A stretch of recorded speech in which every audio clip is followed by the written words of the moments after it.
नमस्कार. सुस्मिता सिम्प्लिसिटीमध्ये तुमचं मनपूर्वक स्वागत. मला सुचलेल्या ओळीमध्ये मी काही ओळी तुम्हाला वाचून दाखवते. तुम्हाला आवडतात का बघा, आणि जर आवडल्यास तर नक्की लाईक आणि शेअर करायला अजिबात विसरू नका. तर बघूयात आपण.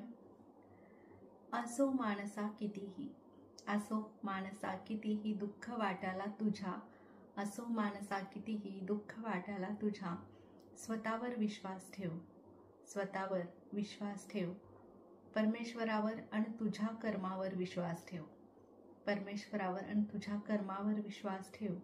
आईवडिलांवर श्रद्धा, धीर सोडू नको माणसा, धीर सोडू नको. प्रत्येक पाऊल टाक युक्तीने, प्रत्येक पाऊल टाक युक्तीने, वागण्यात ठेव सबुरी, वागण्यात ठेव सबुरी.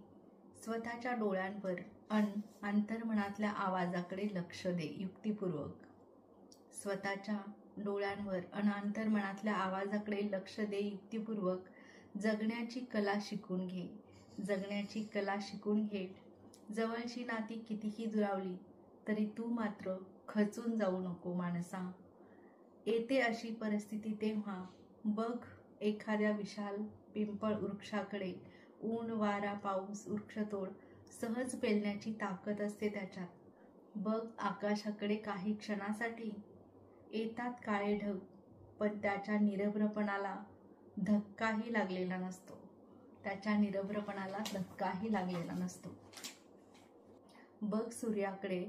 कोणत्याही ऋतूत कितीही संकट येवोत, कितीही संकट येवोत, त्याचं नियमित उगवणं, मावळणं आणि तळपणं, त्याच्यातलं तेजस्वी कार्य नाही त्याला विसरता येत. जशी निसर्गातली प्रत्येक कृती माणसासाठी गुरु असते, तसेच माणसाच्या जीवनातलं प्रत्येक नातं त्याच्यासाठी गुरु रूपात असतं. त्या प्रत्येक नात्यातल्या प्रेमात स्वतःला हरवून जाऊ नकोस, स्वतःचे स्वत्व विसरू नकोस. असली जरी नाती आधार देण्या, तरीही तुलाच स्वकर्तृत्वाने सिद्ध व्हावे लागते. हे मात्र खरं आहे बरं का. माणसानं कितीही आपल्या वाट्याला दुःख असलं तरी सुद्धा स्वतःवरचा विश्वास कधीच डळमळीत होऊ द्यायचा नाही. आपल्या कर्मावर विश्वास ठेवायचा, आईवडिलांची श्रद्धा तशीच ठेवायची, परमेश्वरावर विश्वास ठेवायचा, स्वतःवरचा विश्वास कधीच डळमळू द्यायचा नाही. प्रत्येक पाऊल युक्तिपूर्वक टाकायला पाहिजे. अंतर्मनातल्या आवाजाकडे सुद्धा आपण तितकंच मनापासून लक्ष दिलं पाहिजे, तर अंतरात्मा सतत जागृत राहील आणि तो सतत आपल्याला मार्गदर्शन करत राहील. हे अगदी 100% आहे. जर आपण आपल्या अंतर्मनातल्या आवाजाकडे आपण लक्ष देत राहिलो, सतत छोट्या छोट्या गोष्टींमध्ये शांततेत एकांतात जाऊन स्वतःलाच काही विचारत असलो किंवा शांततेत बसलो तर आपली उत्तर आपल्याला मिळत असतात. त्याचप्रमाणे अंतरात्मा सुद्धा आपल्याला त्याचा आवाज ऐकल्यानंतर मार्गदर्शन करत असतो. हेही तितकंच खरं आहे. जगण्याची कला शिकून घेता आली पाहिजे माणसाला, माणसं ओळखता आली पाहिजेत, आणि कितीही संकटामध्ये कोणत्याही परिस्थितीमध्ये स्वतःला हरवून जायचं नाही. कधीतरी आपण निसर्गाकडे बघायला पाहिजे. विशाल म्हणजे मी आता एखादं उदाहरण देते. पिंपळाच्या वृक्षाचं किंवा कितीतरी झाडं असतात, तर ती झाडं अशीच खंबीरपणानं उभी असतात. निसर्गातलं प्रत्येक झाड, प्रत्येक वनस्पती, तर ते अगदीच डळमळीत खचित होत नाही. कितीही वादळ येऊ, वारा येऊ, पाऊस येऊ दे, काहीही होऊ दे, पण ते झाड कधीच हलत नाही. आतून शक्तिशाली असणारं झाड कधीच डळमळीत होत नाही. ते कोणत्याही संकटात, कोणत्याही परिस्थितीत अगदी खंबीरपणानं ताठ मानेनं उभं असतं, अगदी डौलदार आकारामध्ये त्याच्या. आणि कधीतरी आपण आकाशाकडे सुद्धा बघावं, त्याच्यातही गुरुरूप आपल्याला दिसतं. त्याच्या निरभ्रपणाला कधी धक्का सुद्धा लागलेला नसतो आकाशातल्या. बघ आकाशाकडे. काही क्षणासाठी येतात ढग, काही क्षणासाठी काळे ढग भरून येतात ना. कधीतरी आकाश असं भरून येतं काळ्या ढगांनी, असं वाटतं की बापरे किती मोठा पाऊस येणार आहे. आणि त्यावेळी आपल्याला कधी सूर्याचं सुद्धा दर्शन कधी कधी होत नाही. पण तरीसुद्धा इतकं काळे ढग येऊन सुद्धा त्याच्यातला निरभ्रपणा मात्र तसाच्या तसा असतो. आपण कधीतरी त्याच्याकडे निरीक्षण केल्यानंतर आपल्या नक्कीच लक्षात येईल. कधीतरी सूर्याकडे सुद्धा आपण बघायला पाहिजे, अगदी निरीक्षण करून. तर कोणत्याही ऋतूमध्ये, कितीही पावसाळा असो, ऊन असो, थंडी असो, काहीही असलं तरी त्याचं उगवणं, तळपणं, मावळणं यात मात्र कधीही बदल होत नाही. त्याचं तेजस्वी कार्य त्याला विसरता येत नाही. त्याचं कार्य उगवण्याचं, मावळण्याचं, तळपण्याचं वेळ बदललेली असते, पण त्याचं कार्य मात्र, तेजस्वी कार्य त्याचं चालूच असतं. ते कधीही बदलत नाही. त्याला कार्य ते करावंच लागतं. जशी निसर्गातली प्रत्येक कृती माणसासाठी गुरु असते. माणसासाठी निसर्गातली प्रत्येक कृती ही माणसासाठी गुरु असते आणि ते आपण बारकाईनं लक्ष द्यायला पाहिजे ह्या सगळ्या गोष्टींकडे. आणि खऱ्या अर्थानं ह्या सगळ्या गोष्टींचा अंदाज, येणारा प्रसंग, होणाऱ्या घटना, आलेले अनुभव, आपण पाहिलेल्या गोष्टी, भेटलेली माणसं, भेटलेले प्राणी, जे पण काय आपल्या आयुष्यात रोजच्या दिवसात प्रसंग, अनुभव येत असतात ना, ह्या सगळ्या गोष्टी आपल्याला काही ना काहीतरी शिकवून जात असतात. त्यामुळे ह्या सगळ्या गोष्टींकडे आपण अगदी बारकाईनं लक्ष दिलं तर बऱ्याच गोष्टी आपल्याला उलगडत जातात. ह्या गोष्टींचा उलगडा होतो आपल्याला. निसर्गातल्या सुद्धा गोष्टी तशाच आहेत. प्राणी असो, पक्षी असो, झाडं असो, वातावरण असो, सगळ्या गोष्टी निसर्गातल्या आपल्याला गुरु रूपात लाभलेल्या असतात. आणि त्याचा बारकाईनं आपण जर अभ्यास केला किंवा निरीक्षण केलं तरी आपल्याला खूप गोष्टींचा उलगडा होतो आणि एक मनाला वेगळंच समाधान लाभतं. आणि